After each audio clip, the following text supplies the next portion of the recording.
سوال پوچھا گیا ہے کہ قربانی کس پر واجب ہے؟ تو یاد رکھیں،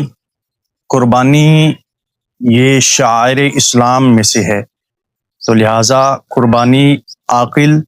بالغ، مقیم مسلمان جو صاحب نصاب ہو اس پر واجب ہے، اور جو شخص عاقل نہ ہو، بالغ نہ ہو، مقیم نہ ہو اور مسلمان نہ ہو اس پر قربانی واجب نہیں۔ اور اسی طرح جو بندہ صاحب نصاب نہیں ہے، یعنی کہ جس کے پاس ضروریات زندگی کے علاوہ سامان موجود نہ ہو، اس پر قربانی واجب نہیں ہے۔ صاحب نصاب وہ شخص ہوتا ہے کہ جس کے پاس ضروریات زندگی کے علاوہ